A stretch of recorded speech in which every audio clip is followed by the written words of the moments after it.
Dear friends, commerce helpline के इस commerce study portal पर मैं राजकुमार श्रीवास्तव आपका स्वागत करता हूं। हम लोग लेखांकन के सिद्धांत पढ़ रहे हैं, जिनमें हमने लेखांकन के सिद्धांतों को 3 भागों में बांटा था। पहला था लेखांकन की अवधारणाएं, फिर लेखांकन की मान्यताएं, और ये उसका लास्ट पार्ट है लेखांकन की परंपराएं। परंपराओं को प्रथाओं, रीति रिवाजों, संकल्पनाओं के नाम से भी जाना जाता है। लेखांकन की परंपराएं वास्तव में क्या होती हैं, इनको जानने के पहले हमें यह जानना आवश्यक है कि हमारी जो कन्वेंशंस हैं, परंपराएं हैं, वे क्या होती हैं। तो बिल्कुल सरल शब्दों में अगर हम देखें तो ऐसे व्यवहार जो लंबे समय तक चलाए जाते हैं परंपराओं का रूप ले लेते हैं।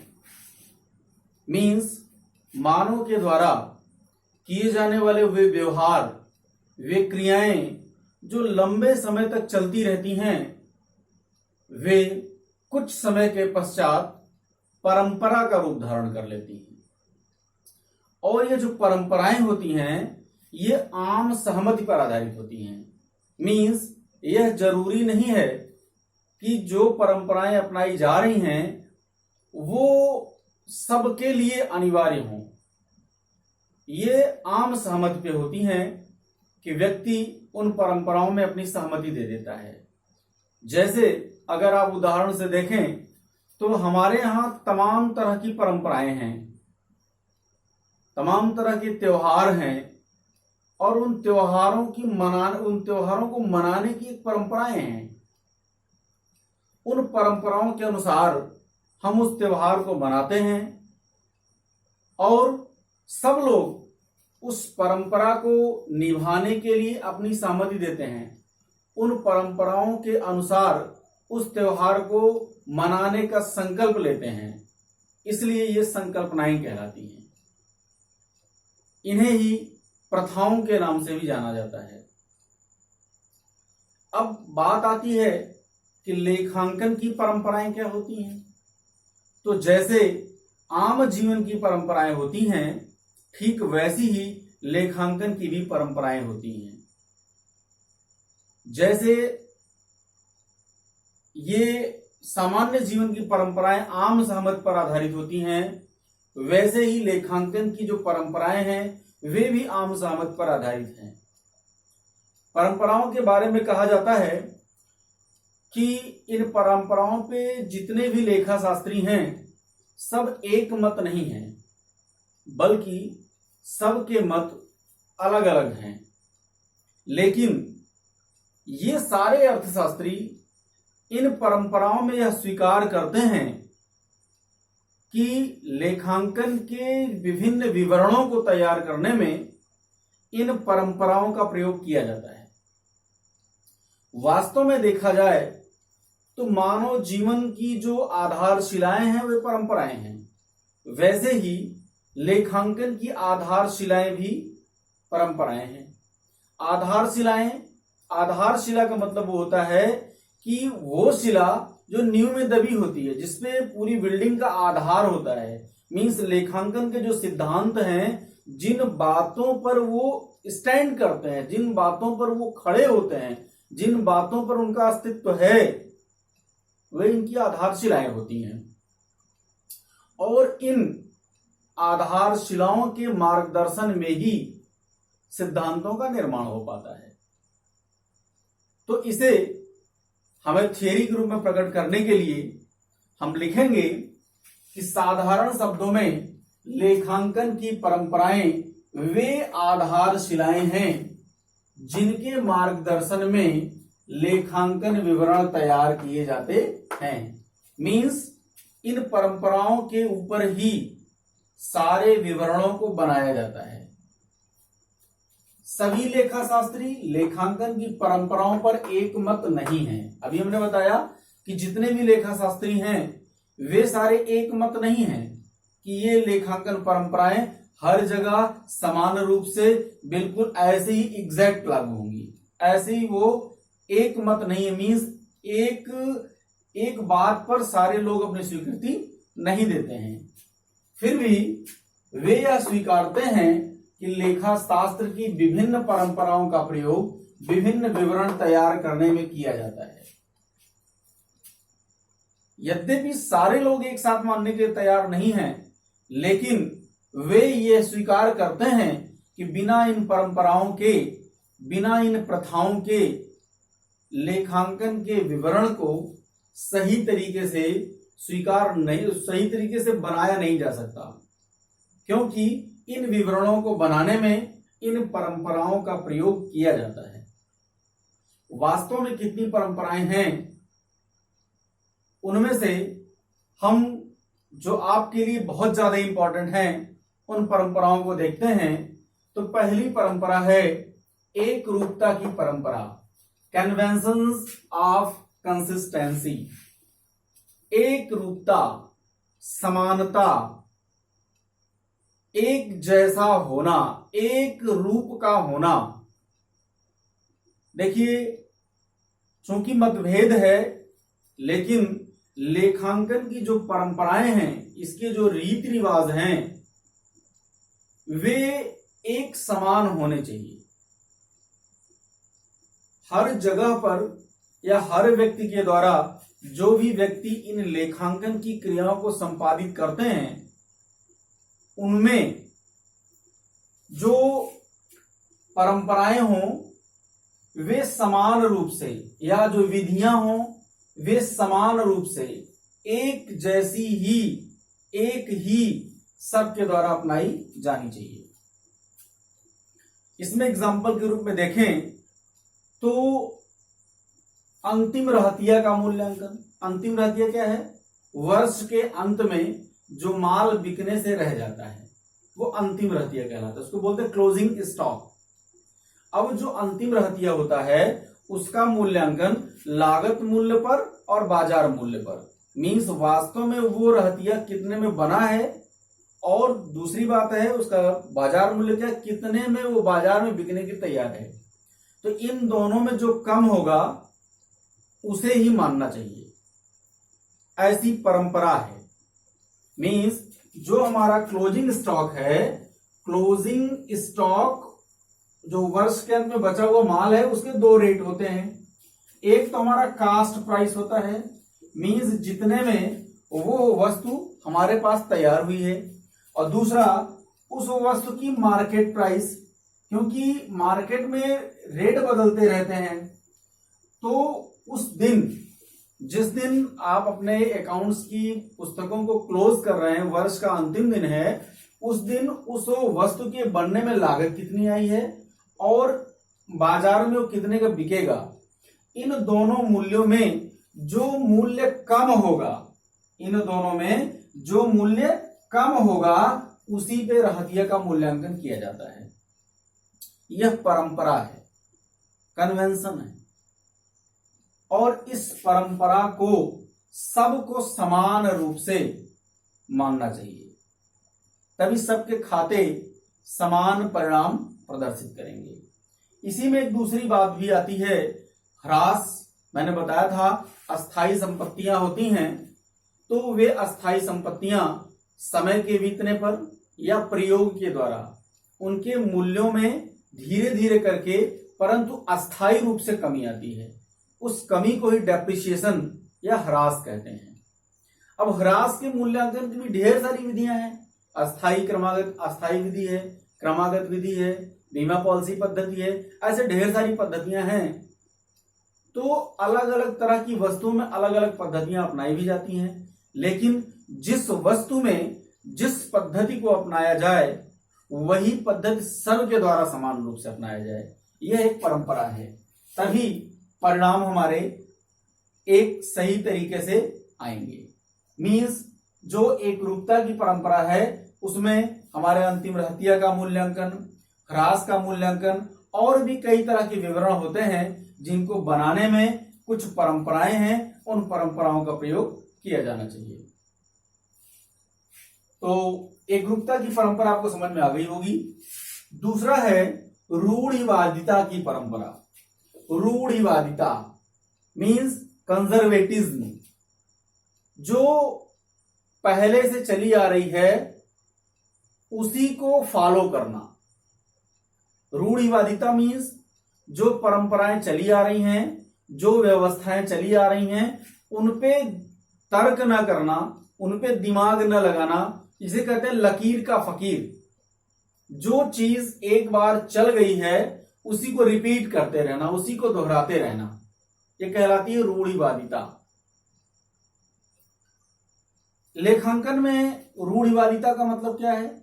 लेखांकन की एक परंपरा है कि पहले हानियों की व्यवस्था कर ली जाए। मीन्स जिन हानियों की होने की संभावना है, यह माना जाता है कि लेखांकन व्यवहार को देखकर, बाजार की स्थिति को देखकर हानि होने की संभावना का आकलन कर लिया जाता है। तो संस्थाएं क्या करती हैं? उन हानियों की व्यवस्था पहले से कर लेती हैं और लाभों की उपेक्षा करती हैं कि लाभ कितना होगा कि नहीं होगा, उस पर विचार नहीं किया जाता है, बल्कि विचार किस पे किया जाता है? हानि जो होने वाली है उस हानि से किस तरह से बचा जाए, उस हानि के लिए उस हानि को खत्म करने की कौन सी व्यवस्थाएं की जाएं, सारे तर्क, सारा दिमाग, सारी प्रक्रियाएं उसी पे फोकस की जाती हैं हमेशा। तो यह एक रूढ़िवादिता है, यह एक पुरानी परंपरा है, यह एक प्राचीन विचारधारा है कि जो संभावित हानियां हैं उनकी व्यवस्था पहले किया जाए, बल्कि लाभों की उपेक्षा किया जाए। करंट ट्रेंड में क्या है कि अगर हम लाभ की मात्रा को बहुत ज्यादा बढ़ा लेंगे, तो अगर किसी डिपार्टमेंट में थोड़ी बहुत हानि हो रही है तो उन लाभों के द्वारा उसे हम क्या करेंगे? मैनेज कर सकते हैं। ये वर्तमान ट्रेंड में हो सकता है, लेकिन परंपराएं हमारी क्या बताती हैं? परंपराओं की रूढ़िवादिता क्या चली आ रही है? वो ये चली आ रही है कि जो भी हानियां होने की संभावना है उनकी पहले व्यवस्था कर ली जाए।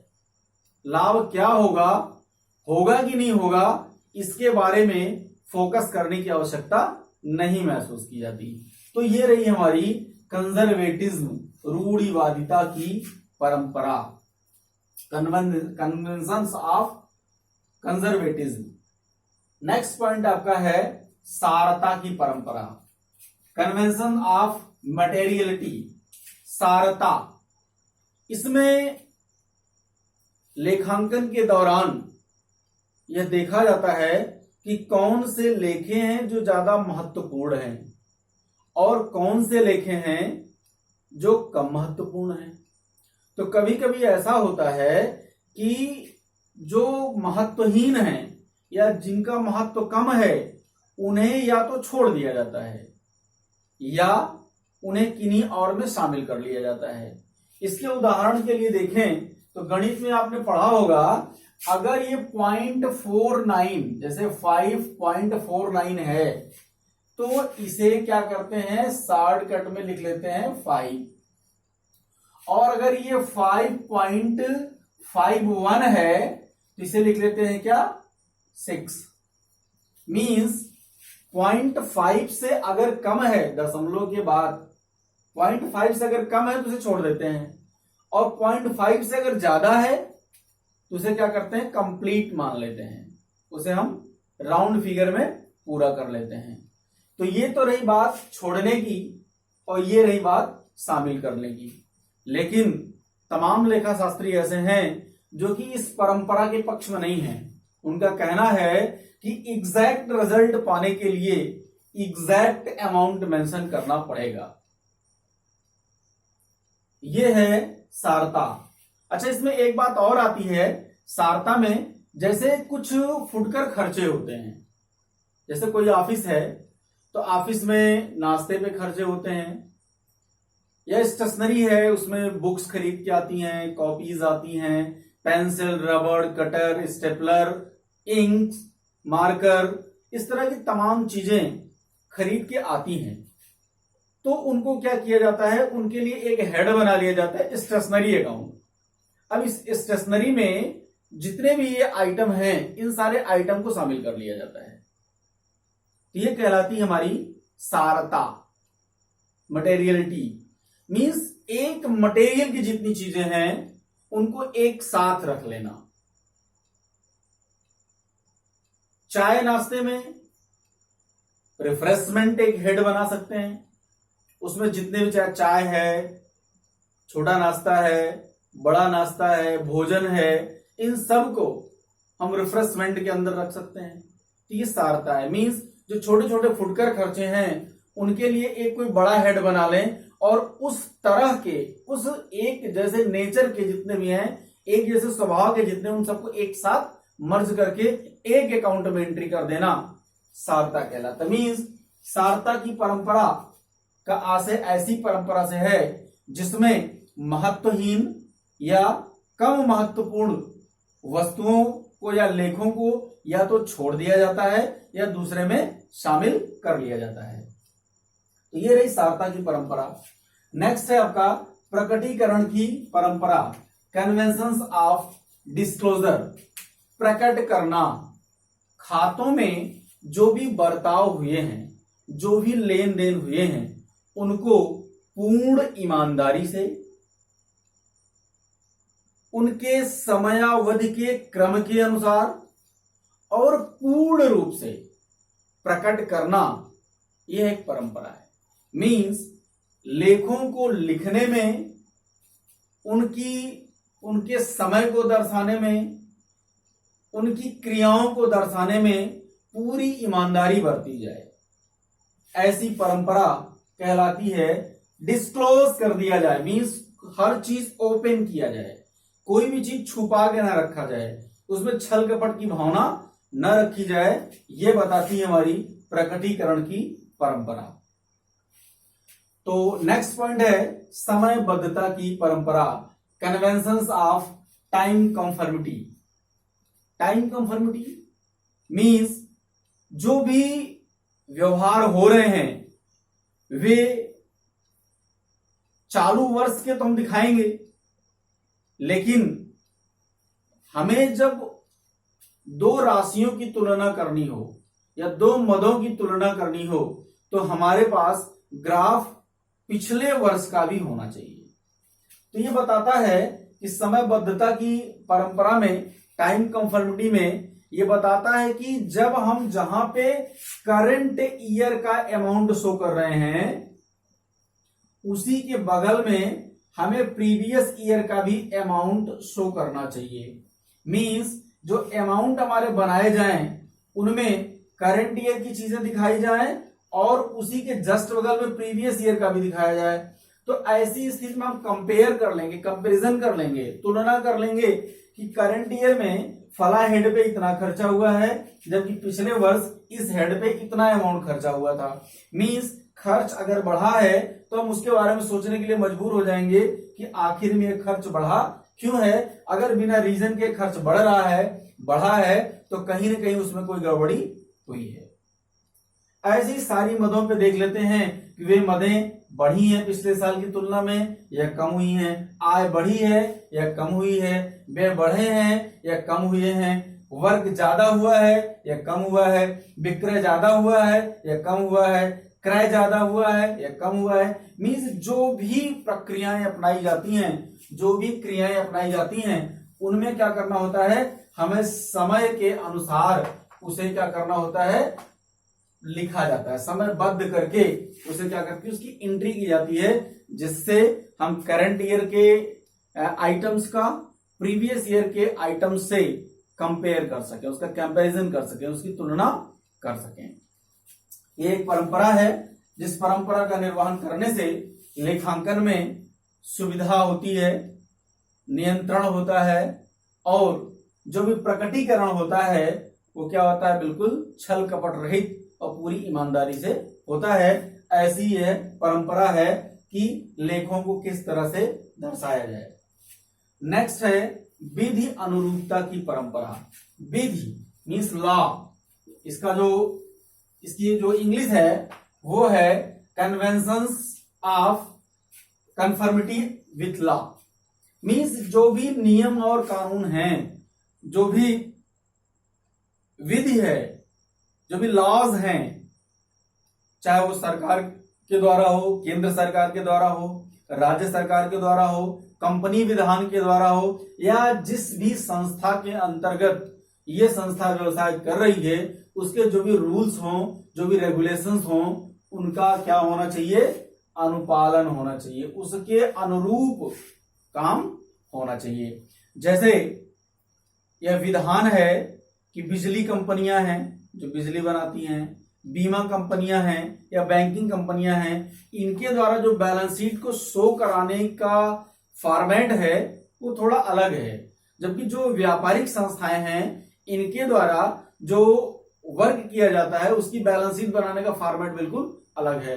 तो ऐसा नहीं है कि बिजली कंपनी का फॉर्मेट व्यापारिक कंपनी अपना ले या व्यापारिक कंपनी का फॉर्मेट बिजली कंपनी अपना ले, ऐसा नहीं होना चाहिए। यह परंपरा है कि जिसके लिए जो प्रारूप है, जिसके लिए जो विधान है, जिसके लिए जो नियम है, जिसके लिए जो तौर तरीके हैं, उन तौर तरीकों का अक्षरशः पालन होना चाहिए। यह एक परंपरा है। तो ये मेनली ये 6 परंपराएं थी जिन पे लेखांकन के सिद्धांत काम करते हैं। तो आपने लेखांकन के सिद्धांतों को और उनके वर्गीकरण को बिल्कुल 3 या 4 वीडियो में अच्छे से पढ़ लिया है। इन्हें आप 1-2 बार रिपीट कर लें, वीडियो को रोक रोक कर अपने नोट्स बना लें, बातों को समझने का प्रयास करें, थोड़ी बहुत बुक्स से भी हेल्प लें। इसके बाद भी अगर कोई बात आपको समझ में नहीं आती है तो इस वीडियो के कमेंट बॉक्स में क्वेश्चन लिखकर आप पूछ लें और हम उसके लिए उचित उत्तर आपको देंगे। उम्मीद करते हैं कि ये कन्वेंशंस या परंपराएं जो लेखांकन की हैं, ये आपको समझ में आई होंगी। धन्यवाद।